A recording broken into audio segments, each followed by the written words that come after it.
You're just kicking things over already? I know. I'm destroying your Destroying set. our I'm entire destroying place. everything. That's I love pretty it. much me. Hey, guys.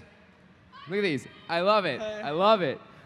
So I'm going to ask a couple questions, but I also want to try and get to some of yours. So if you guys do want to tweet some questions, you want to tweet them to Instagram, instant.me.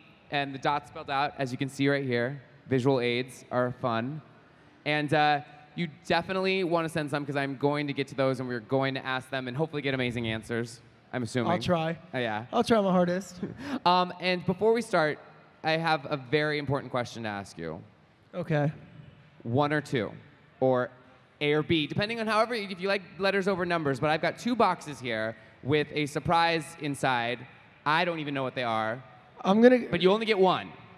Box 1. Box 1. Box okay. 1. Box 2 is gone. Box 2, you're never going to see it again. I hope it wasn't $1 million, because you just passed that up. So we've got box 1. It's going to sit there until the end, and then we're going to open it. We're both going to be surprised. Hopefully it's a good one. Okay. All right. I kind of want box 2 back. Well, but no, you know what? I'll You stick- made I'll your stick. decision. I'll stick with I don't know. box Should 1. I let him switch if he wants to? No. Don't. No? Don't, because then I'll switch back to box 1. Okay. All right. That'll be the entire time up here. We'll just be switching. We don't need that. No, but so I love the fact that you celebrate filmmaking, that you celebrate being creative, and that's so important, I think, for everybody to have an outlet to do that. Was filmmaking always the outlet for you creatively, or did you do other stuff before that really you found that? I mean, growing up, I just skateboarded every day, and I kind of found creativity in that, trying new stuff. And then when I first started YouTube, I was primarily, my focus was to become an actor. So I did a lot of sketch comedy and stuff. And then like over time, I started to realize that I really cared too much about the story to play one person. And that's kind of when it just all unraveled. My creativity just kind of like started pouring out. And obviously you put out amazing content, but I'm sure when you start out, nobody starts out as perfect as you are now. No one's perfect, but yeah, my content was, most of those videos don't even exist anymore. They're long gone. They're rough. So what was like a turning point for you in terms of kind of transitioning to the creator that you are now? I made one short film like really early on YouTube, and it was called like Forever in My Dreams, and it was like a really like kind of like heart-pulling dramatic film. And I remember like I was editing it, and like I started crying when I was editing it, and that was like the first time my videos had like ever affected me myself. So for me, I think I just started chasing that feeling. I started chasing being affected by my own work. When did you first kind of realize that your work was having an impact on people, and that people like these amazing people here were actually watching and commenting and liking and being influenced by what you were doing? I honestly, every day I still realize it. To me, I work a lot, so it's hard to look at my project once it's done because I'm focusing on the next one. But like yesterday, I had a meet and greet, and I met hundreds of people who just were telling me how it affected them. And it was interesting to me because I had never even realized past affecting me. So it was a really cool feeling to realize that, the same feelings I was having while creating it, some other people were having while watching it. And that kind of, that's like the most addictive thing anyone can ever tell me.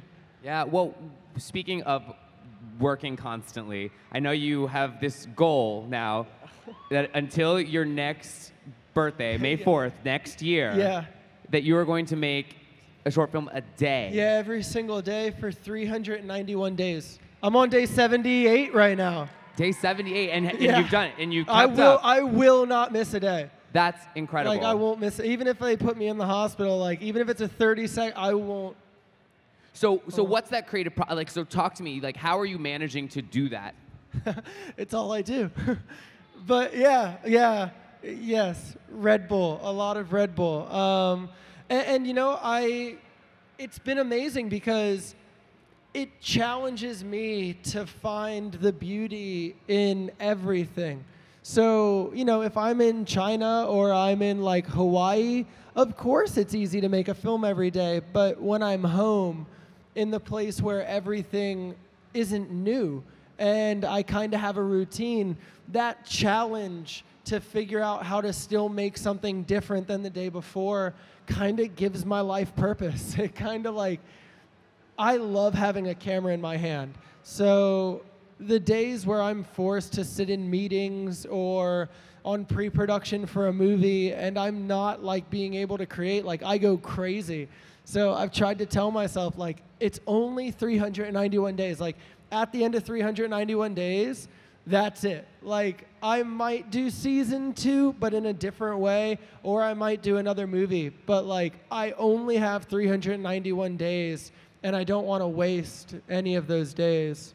No, I mean, it's true. I mean, I don't know about y'all, but I know my mom always said, you know, bored. You are the only person that can make yourself bored. Yeah. And you have found a way, like you said, even if you're just sitting at home, yeah, you can make a movie. I mean, if you made me just sit here with no one here and like nothing, I would just start taking weird macro photography of the rug. Like I would find something to do with my camera. I love it. Well, you mentioned, you know, it's easier or it's easy to create stuff when you're traveling and you're in a new place. You recently got to go on a pretty epic adventure. Yeah. Tell us a little bit about that. Yeah, so like I got back I think a week or 2 weeks ago, but I got the opportunity somehow to take my girlfriend to China for 10 days with MasterCard and the Beijing Tourism Board. And I got to like, the government gave me exclusive permission to fly my drone over the Great Wall, which isn't legal at all. So I don't know how like all these things happen, but I mean, there was one day that I got to hike a section of the Great Wall that was reserved for only the president of China and the top 100 government officials. So I was the only person to hike and fly I was the only person to ever fly a drone over this part of the Great Wall, but I was the only person in the last 500 years who was not in the top 100 government officials of China to step on this wall. And it was crazy because I'm just a YouTuber. And like the wall was like falling apart under my feet. And I was just like, well, that's the sound. That's all. That's how I can. It was like, that was it. Well, I'm glad it didn't come tumbling down Yeah, then. no, I'm really glad as well. Glad you're here today. Tell me a little bit about the other stuff that you got to do while you were there. Did you try any like crazy foods you'd never tried before? I ate a scorpion. Ooh. Yeah, but it was like, it wasn't alive or anything because that's not what I would do. But like, it was like deep fried and it tasted like a French fry or a potato chip. I realize I probably sound like a sociopath saying that, but like it was not that bad. It's like a potato chip with some extra protein. Yeah, and like a tail with a huge stinger on it looking at you. But yeah, and then like another night, we were able to stay in a hotel room that was like $10,000 a night. And it was like a 6,000 square foot hotel room with like a private pool and like balconies overlooking the Great Wall. And like, I looked up online, like the only people that ever stay in this room are like European diplomats, like presidents of countries. And then here's me with like my pajamas on and my feet on their table editing my video. It was really cool experience. I love it. And I thought my view from the Hilton of California Adventure was good. Yeah, but well, at least you you get fireworks. Yes. That's pretty cool. Fireworks are pretty cool. Yeah. But, you know, they're known for their fireworks over in China as well. So yeah. That's amazing. I love you. Thanks, guys. I love it. So I much love all of you. You've obviously gotten to travel other places as well. What would you say is like the coolest travel adventure you've had aside from China? Oh, I don't know. And I don't think I've found it yet. And I think that's kind of what keeps me moving forward is like, so to me, it's not about like the landmarks and like the really big places everyone knows about. Like if you go to New York City, you think of like Times Square, you think of the Empire State Building, but that's not where the life is, you know? So like, I'll give you a story. So when I was in China, I was staying in this really, really small town, a little village with like 200 people. and most of them had never seen a white person before. And our chef was from India, and he was world-renowned. He had lived in New York, in London. He was a big deal. And he had met a girl from China, and he dropped everything and moved to this little, like, 200-person village. And he stopped cooking fancy foods, and he started making only peasant foods, all the foods that the town naturally created. So I started talking to him, and, like, I quickly realized, I, like, turned off my camera, and I was like, are you doing anything tonight? And he was like, no. And I was like, sit. And I talked to him for 4 hours. And those experiences, like learning about people you didn't know existed, learning about the childhood of people that is so inherently different than the one I had, like those little moments completely make my travel. It makes me want to keep exploring to find more. So I don't know, like Tokyo was great, Hawaii was great, New York's cool, LA's fun, China was fun. I don't know the craziest or the most exciting because it's always the little moments I don't expect that somehow like make the trip memorable. Well, that's great. I mean, you're able to find excitement in the little things, and that's what's important in life. Coming back stateside, I know that you used to have a roommate that is also known on YouTube. Which one? Oh, well, that's true. But well, talk to me about that in general, like being around other creative people, but particularly ones that are making this content, putting it up all the time. I mean, tell me a little bit about what that was like. So, I live inside my own head, like a lot of people do, but like I really do. I heard a woohoo, and they agree. But so it really helps me to be around other creative people because when I'm around people who aren't creatives, they always feel a need to talk. When the room's quiet, since there's not a lot going on in their own head, they feel a need to connect with people and talk and stuff. And that drives me crazy because whenever I'm not talking, I'm running through like a script or like a possible idea or a concept or something. So living with creative people has been an awesome way to like my buddy Vincent Sear, who was the lead actor in my movie last year, like when me and him are together, we're best friends, but we don't talk. Like we sit in the same room quietly thinking in our own heads and every now and then go like, hey, do you want to hear something? And like, it's this weird connection, like Joey Graceffa, who lived with me for a long time as well. He's been a friend of mine for like 6-7 years since before I started YouTube. And like, those creative people are what fuels me to be creative because when I'm around people who aren't creative, they are always doing something. And I get really easily distracted. So when I'm with creative people and I watch them be creative, I'm like, I really need to be creative right now. So I just surround myself with them. One of the most memorable, though, one of my favorite is a travel vlogger, one of my biggest inspirations, Fun for Louie, or Louie Cole. Yeah, he lived with me for a year. And every day, I watched him film everything. And then when we went to sleep at night, he would start editing. And when we woke up, he'd already be awake uploading his video. And like, I remember thinking like, that's crazy. Like, I don't know how he does it. But observing him do that and watching the passion and love he has for life is what really inspired me to start doing it myself for 391 days. So I kind of just sponge up around people around me. That's amazing. It's incredible. And yeah, it does deserve a round of applause. Like, that is an insane task to put on yourself. But, you know, you mentioned you work on these long-form films, you know, saw a project that can take a long time, and then now you're doing these projects that you do in just a day. Yeah. Do you prefer one over the other? And, you know, how do you stay focused on a single project for that long period of time? So, to me, 391 days of films is the project.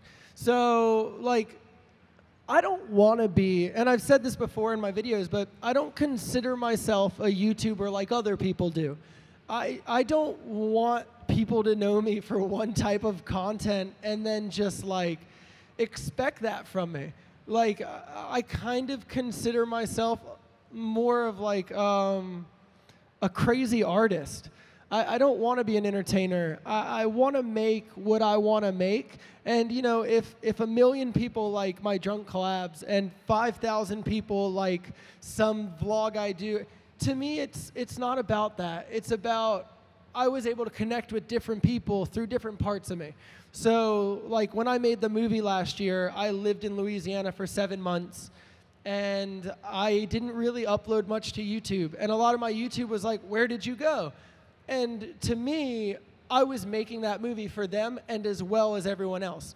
So I always try to figure out what do I want to create for myself, and then I focus on that. And if other things fall apart, they can be rebuilt later. So like for me, the movie was a great experience. It taught me a lot about myself. It taught me a lot about the rest of my life.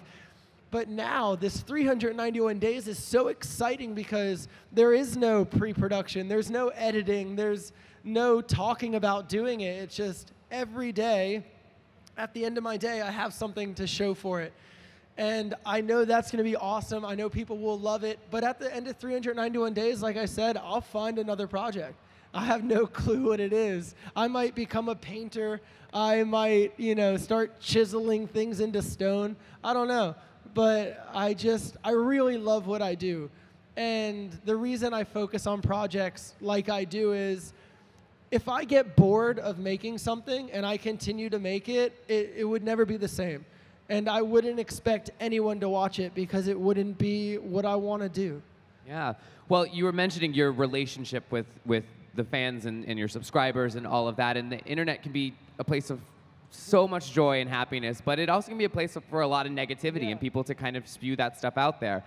People's partnered with a new PSA called Hack Harassment to kind of promote more positivity online.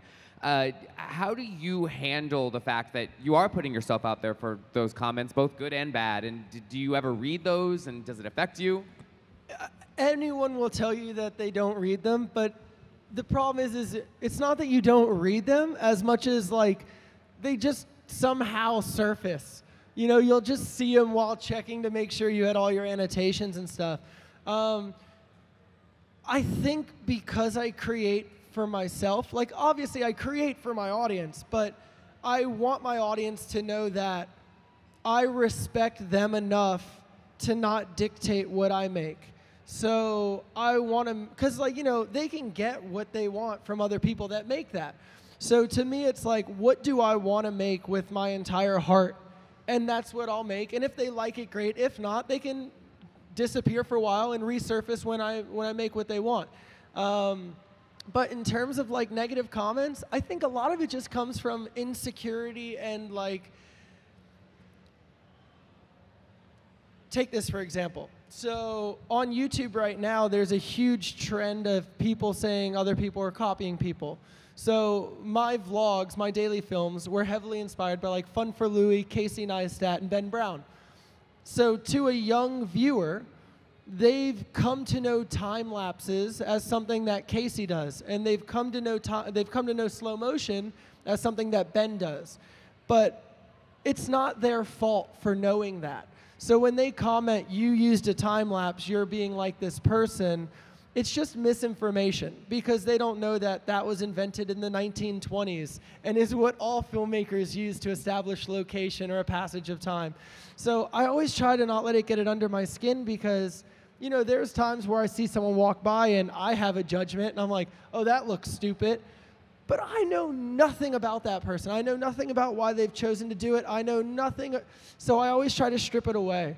And I think YouTube, especially if you're trapped, if you're in a small town and you don't want to be there and you want to be where these big YouTubers are doing that, it can get frustrating because you feel like you could create that if you had the means they did.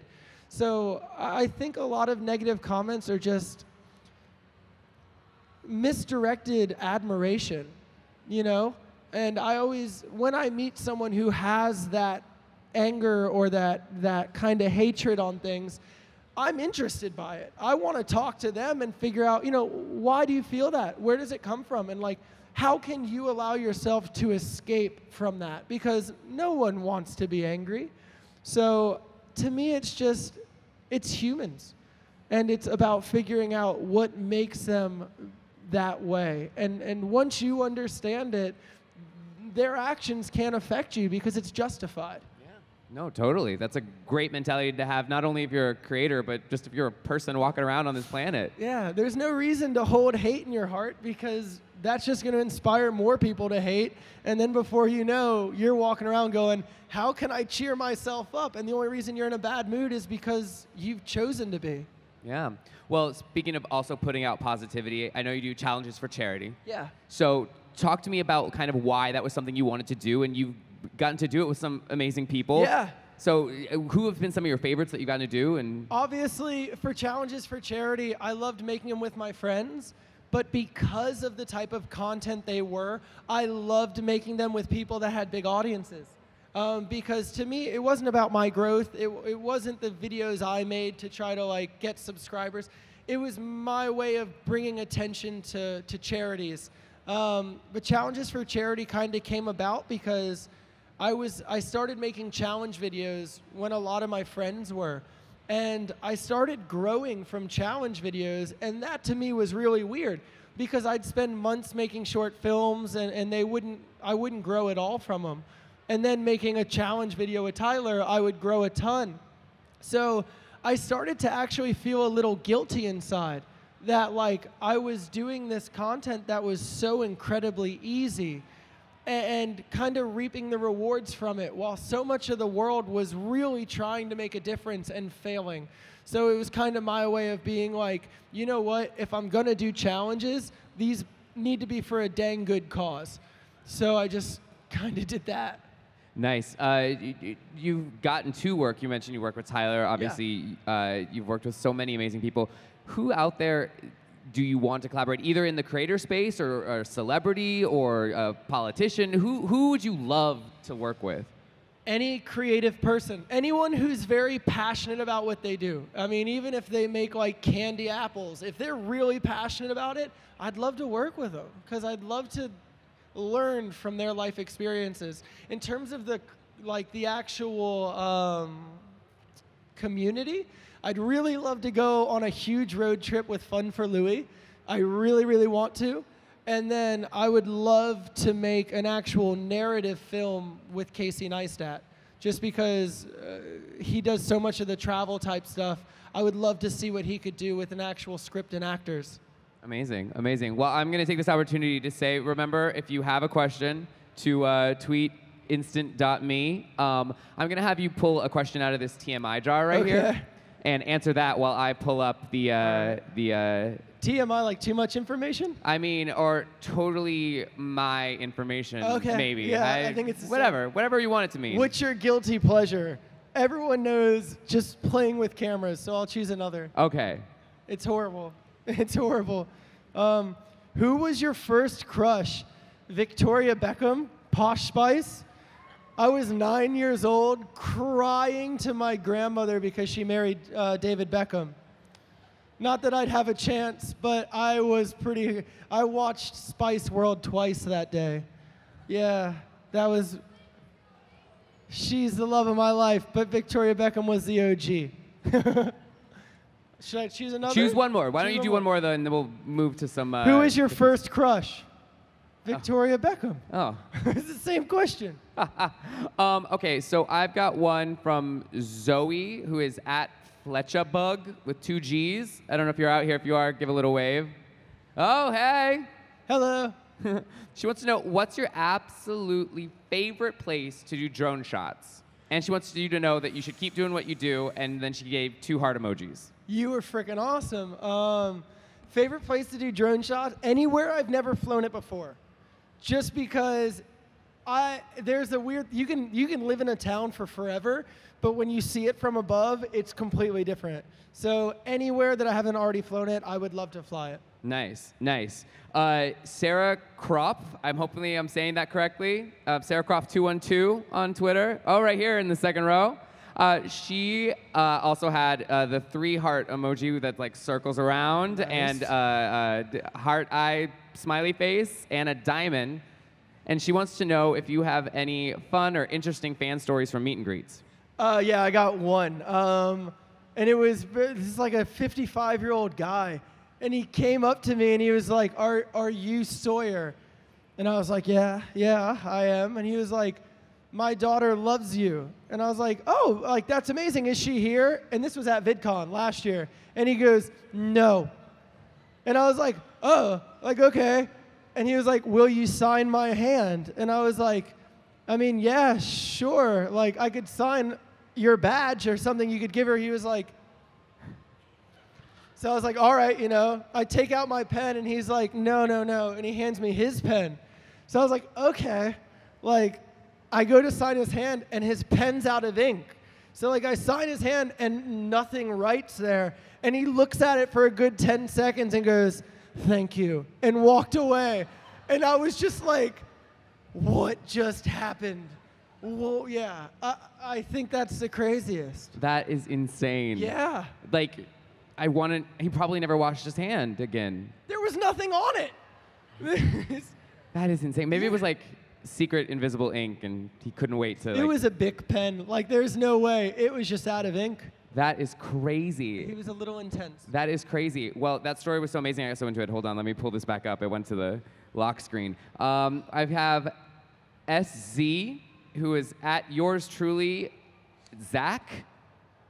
If you're here, wave your hand. We want to say thank you for sending it in. Maybe just a fan out there. Oh, there we go. Oh, nice. I want to know if you'll ever bring back Challenge for Charity. Yes, I will. But I wanted to make sure that when I brought it back, it was... I want to bring it back when people don't expect it. I don't want to bring it back because people are saying, do a drunk collab with Tyler.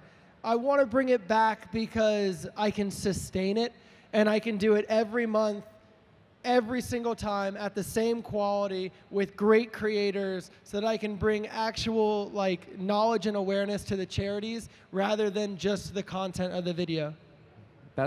I love that. I love that about you in general, and that's how you want to bring it back. It's great. So I have Kyla Ranker. There we go. Yeah. Thank you for sending in your question.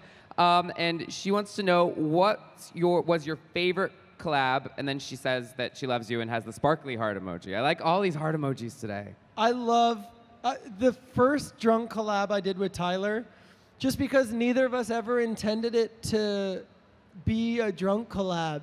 Like, we were just like, yeah, you know, we'll have some drinks and film the video. And then, like, by the time we got to filming the video, we were like, let's just keep drinking in the video. And then, like, it got like 4 million views, and we were just like, what the hell just happened here? But favorite person to collaborate with? Vincent Sear, my best friend and the actor, just because every time we get in a room, we make we're both extremely weird people. So, like, the ideas we have, we're like, what if we make a film about a guy who loves a shovel and his wife leaves him, so he takes a shovel on a trip around the world? That's not a real film. I just thought of that. But, like, that's something where Sear would look at me and go, yes, bro, yes, let's do that. And he'd start researching how to be a shovel. I like it. I think you need to make it happen. That's what it takes. There you go. So Jenna Reese, at JennaJer011102. She's right there. There you go. Hi. Good front row seat. She wants to know, what's your favorite part about meeting fans? Honestly, just realize when you're a content creator online, when your revenue and your job is to create content and get views for it, personally, someone like me, I struggle a lot because I don't want to care about the views. I only want to care about what I'm making. But the views dictate how much money I make, and of course I have like rent and like I need to eat and stuff. So when I meet fans or viewers, talking to that one person and realizing how it could have affected them or how much joy it brought them, or if they're having a bad day, how it changed that, it makes me realize that there is no difference between 10 views and 1 million views, because it just means more people were affected by it. It doesn't mean people were affected more by it. It just means more people had that same experience. So it's a very humbling moment when you realize that even if I made a video that got 1 view, it still had the same impact on that one person that my most viral video ever had. Yeah, it's not the numbers that matter. Yeah. Totally. Well, you know, speaking of times that you might not get all the views that somebody would hope to get, we have a question from Studson. It's at Hodson 2018. Over there. Over there. Hi, how's it going? He wants to know, what is the biggest obstacle you've had to overcome as a creator? My own personal walls. Yeah, I'd say my biggest personal hurdle. Yeah, my biggest personal hurdle was when I started YouTube, I was very young. I was like 20 and I was creating, and when you start getting all of this views and like people saying they love you, it's quite addictive. And I'd say my biggest hurdle was also my biggest achievement, and that was getting to a place inside of me that made me realize even if I didn't get any views, like I would be inherently happier creating what I wanted to create. And like to me, that was everything. Like once I was able to let go of trying to like get people's approval, like I was finally happy. Nice. If a platform like YouTube hadn't come along, you know, any sort of way that you could share rather that wasn't like on a big movie screen or on a TV screen, what do you think you'd be doing right now? I think I still would have found a way to tell stories. I'm just really interested by people's lives. Nice. Well, I mean, that means you were meant to do what you're doing. Yeah. So I've got Diana Saniha.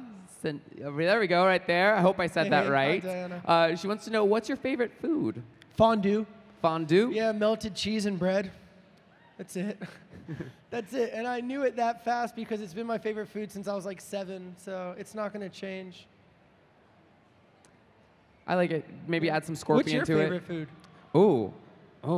I turned it dinner, around on right? you. No, that's good. Thanksgiving dinner. I think anything dinner. Thanksgiving dinner related would be my favorite. Stuffing. I love stuffing. Stuffing is so good. There's nothing better than your stuffing from a childhood, you know? Oh, yeah. Like when you totally. go to other people's Thanksgiving dinners, it's never the same. You're just like eating the stuffing, you're like, what is this?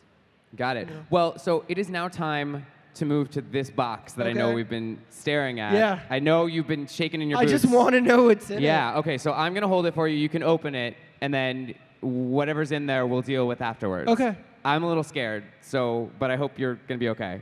I'm now nervous. If you're scared, I'm nervous because you probably know what's in it. Okay, no snakes. No, all right. We're good. No snakes. Prank call my grandma? Do we think that she would answer? Yeah, but her language is worse than mine, so let's do it. But yeah? Yeah. Yeah, what should I prank call her about? I got her pregnant?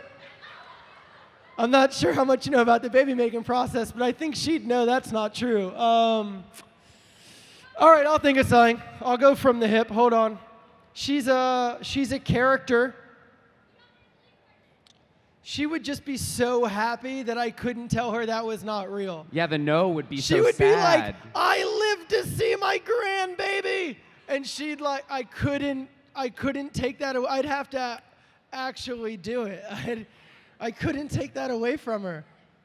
I'm going to prank, oh gosh. All right, let me see if she's with my mom. Hold on. Oh, my mom's in LA, that's right. Hold on, let me call my house then. It's my grandma. Oh gosh. Now I hope she my answers. mom's in LA. I brought her out to watch the dogs. Yeah, she's gonna go, hello.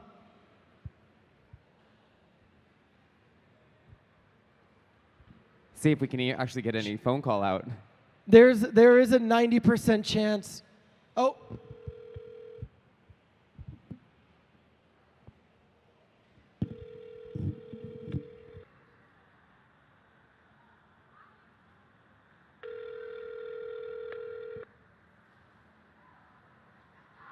It's ringing. We can hear it ringing. Hello. Your call has been forwarded. Oh, okay. Well, we're gonna try and do it backstage maybe or something. But we will try and post that if we actually can get her on the phone. Yeah, and if not, I'll do it because that's a great idea. Yeah, no, totally. So, you know, we said this is the Instant Challenge. The reason it's called the Instant Challenge is because People in Entertainment Weekly are helping to power a new platform called Instant, and it's focused on covering the new celebrities, people like yourself that are creators, that are influential on social media. And you know what? I actually am I'm going to bring out our executive director of Instant, Kirsten Benson. Oh, hi. Hey. Hi, guys. Hi. I am the editorial director of Instant, and we're so excited about it because it's an outlet dedicated entirely to covering people like you. Ooh. And we are premiering, actually, right this second. We're about to have some fun up here. And, sorry, weird. Jake Paul's calling me right now. Hold on. Oh, that was going to be Sawyer's grandma. Hey, Jake, what's up? I'm on stage, like, about to release Instant this second. What's going on? Yeah, congratulations on that, actually. That's like huge, man. You what? Yeah, no, I wouldn't miss it. Like, I wouldn't. You wouldn't miss it? You have your Disney Channel show tonight. He's premiering on Disney Channel. What? No, I'm here right now. You're here? Yo! Oh my God! Holy shit! It's Jake Paul. Yo, we are here. We're getting this party started. Let's do jacking this. my interview. What's up, Amazing. man? Yo, so we have some guests. Teala Dunn is here. Teala? Where's Teala? Teala Where's Dunn. Teala? Guys, Teala she's got Dunn. cupcakes. Hey! She's got cupcakes. I got cupcakes, guys. Lots and lots of cupcakes. Who wants cupcakes? And Ruden's here too. Look at all of them. Wait, look at all these guys. He's got t-shirts. Wait, is everyone? Hey, who loves t-shirts, though? I love one. Who wants t-shirts?